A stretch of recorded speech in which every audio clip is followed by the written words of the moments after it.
been quite a while since I did a video like this. Before I get into though, let's get to my low, my high, my act of kindness.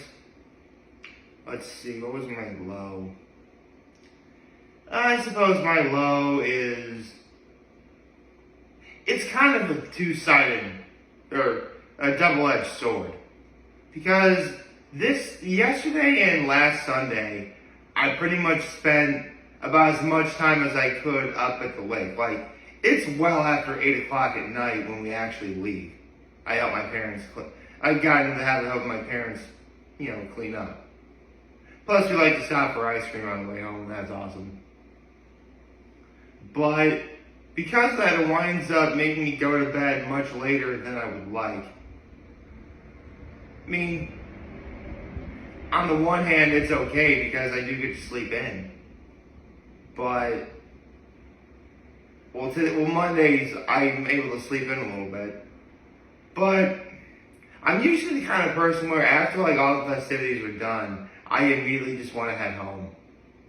And the last couple of Sundays, it hasn't really been that way.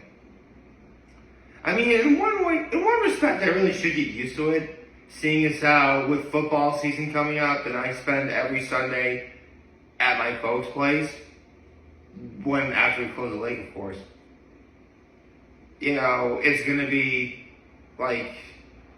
probably halftime on Sunday night, which would be 9:30 when I get home. Hopefully it won't come to that, but then again, never say never. But my high is I did get to spend the day with my family.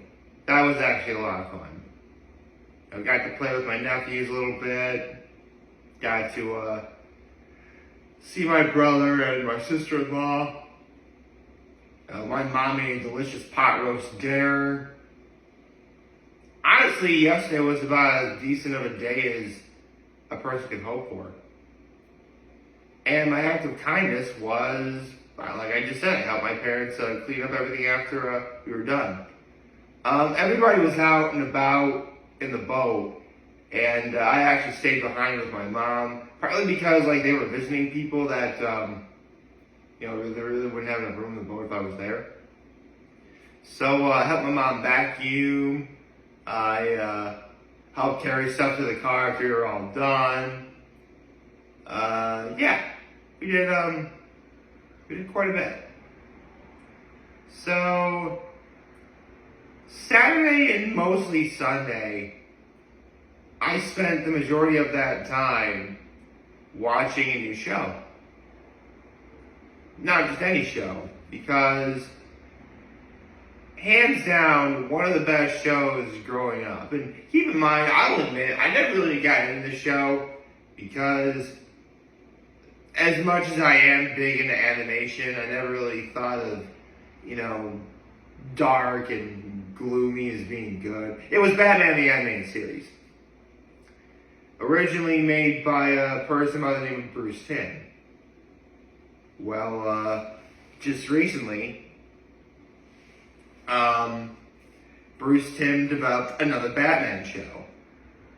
Produced by Bad Robots of J.J. Abrams' company. Obviously, Warner Brothers Animation DC Studios is behind it. And it was going to draw inspiration from the 1940s and 1960s. And whereas Batman the Animated Series, and keep in mind, I watched this entire season of Batman Cape Crusader. That's what the show was called, Batman Cape Crusader.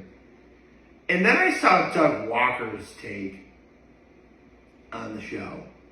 Doug Walker, aka the Nostalgia Critic.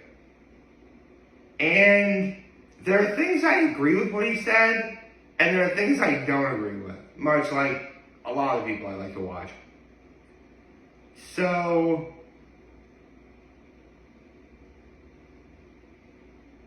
let's just cut to the chase. Doug Walker thought this show was rather underwhelming. Especially when you start to consider the fact that he made the comparison that where Batman the Animated Series was clearly an homage to the Tim Burton movies, this was in homage to the recent Matt Reeves movie and the one coming out in 2026, I think.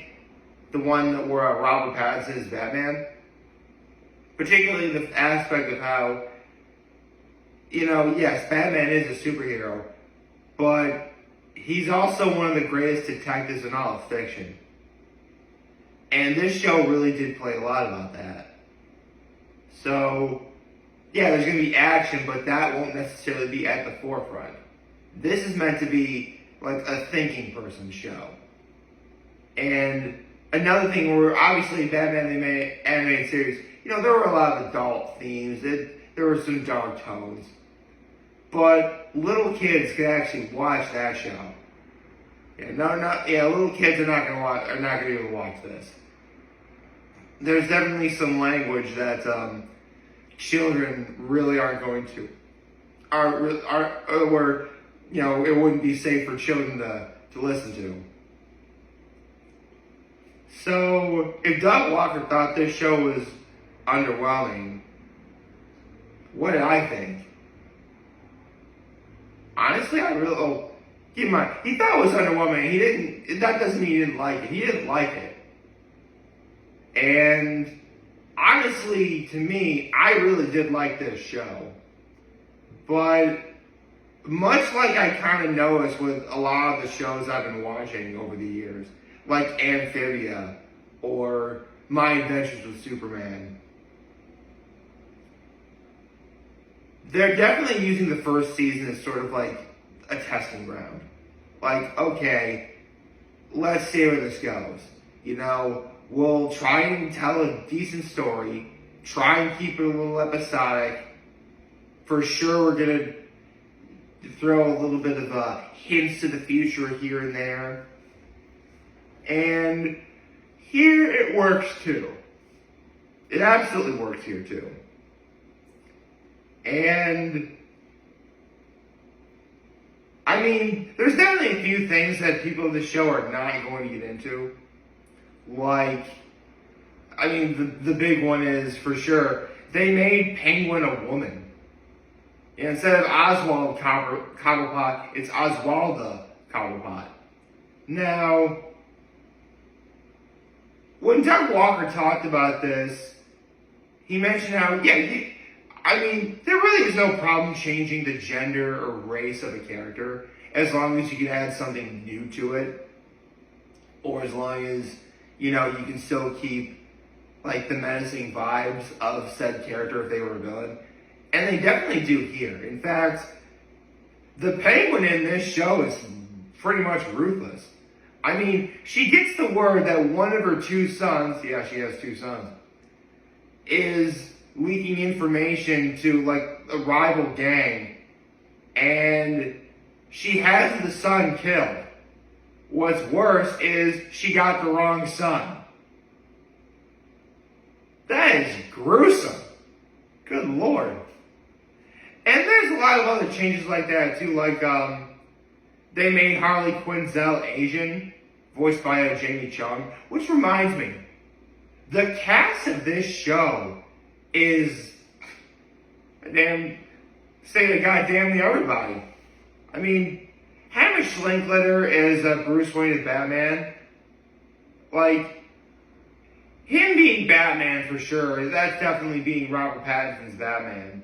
But in the Matt Reeves movie, we really get to see much of Bruce Wayne being the sort of, big shot playboy billionaire who's rather mild-mannered. Here we get to see more of that, and that was really appreciated. John DiMaggio and Gary Anthony Williams as Bullock and Flask, like these two really corrupt cops, and there's a lot of really corrupt cops here. And even they really made Gotham as a whole.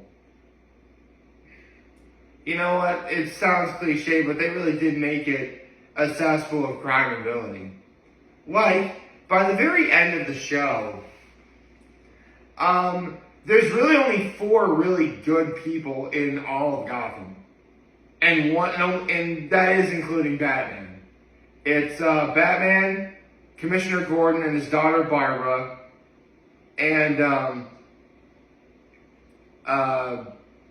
Montoya? Yeah, Renee Montoya. Which, I gotta talk about the one character. I say it's four because one character himself brought it up. And in a way, kind of sort of overarching villain of this whole season. And that was Harvey Dent until he becomes Two-Face, voiced by Diedrich Bader, which, shocked at Diedrich Bader. It's been a while since I've actually seen him voice a villain. And Doug Walker mentioned this too, that they make Harvey Dent into an asshole. Like, he works as a DA, and for the most part, like, he usually lets, bad guys go, and will send people to jail for, long periods of time for otherwise really petty crimes. And on top of that, he wants to be the mayor of Gotham.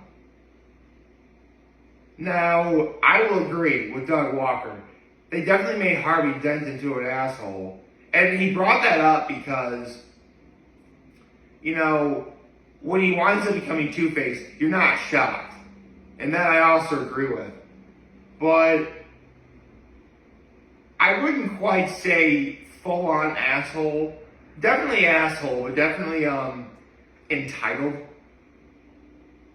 He definitely comes across as entitled. And when he does become Two-Face, that sort of multiple personality thing that Two-Face has, that definitely, comes out.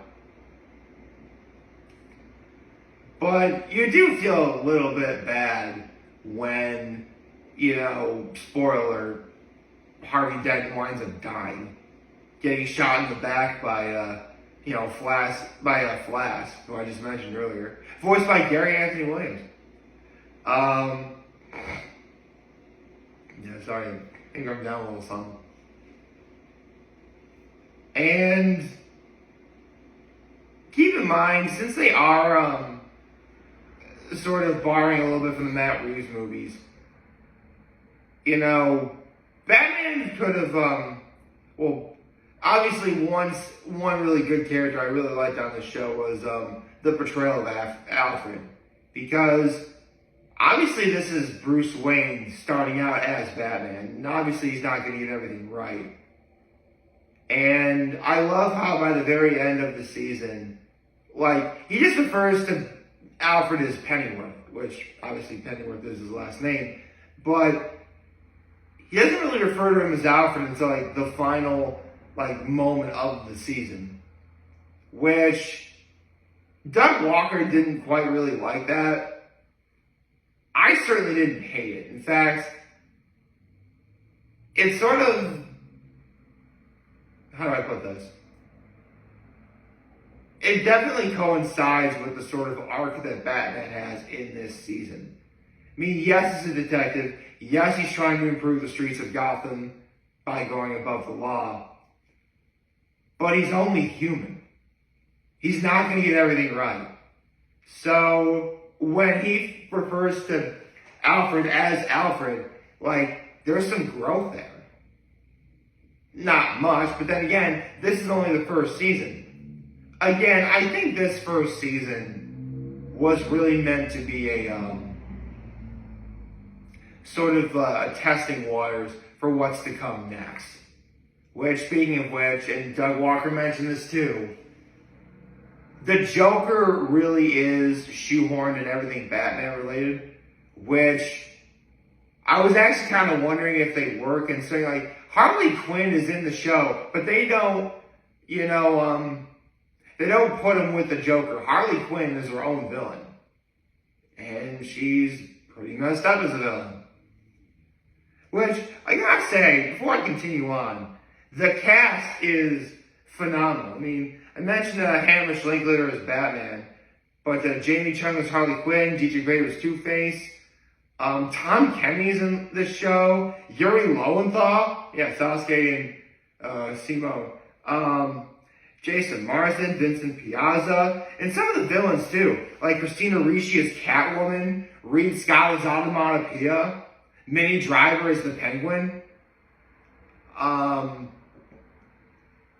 Haley Joel Osment as Anton Knight, which is crazy. I mean, they got damn just about everybody on the show. It was really cool. So I gotta talk about the fact they shoehorned the Joker in here. It's not as overbearingly like in your face as the Matt Reeves movie was. In fact, honestly, all you see is like his eyes or whatever. But they definitely show him experimenting poor victims with the Joker serum, which, yeah, just like before, it's still as gruesome as it was in the old show. So, if you are a diehard Batman fan, I do highly recommend you watch this show. I do. I really liked it. I mean, from the time I started watching it, you know, I really did want to see what happened next. And listen, Doug Walker thought this show was overwhelming, and he's right to have his own opinion. I'm not going to judge him for it. In fact, I literally said I agreed with him on a couple of things.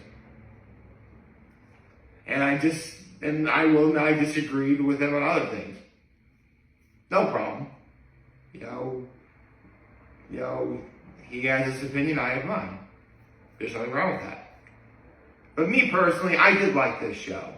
There really is a lot to like in this show. I really do hope we see more in the future. I really would like to see Batman being explored more and Renee Montoya being explored more. The relationship between Barbara and Commissioner Gordon, which that was actually one thing I will disagree with Doug Walker on. He thought that Barbara Gordon was kind of whiny, which I wouldn't necessarily call it whiny per se, but if we expect, Barbara Gordon to become Batgirl someday, she's got a long way to go.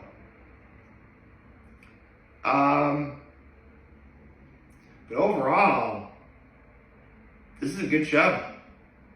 I hope that Bruce Timm and the good people behind the show continue to work on this some more, and if there ever is a season 2, you know where I'll be. I hope you like this video. If you'd like to subscribe to the YouTube channel, follow me on social media. As always, I'm here to help me this video. For all you guys watching Joe Fame, hope you have a wonderful, wonderful, wonderful Monday. And remember, if you guys want to talk, chat, we're here to lend me always your back. Take care and make good choices. 607 all day, baby. And in case you didn't do Happy Monday, Happy Monday.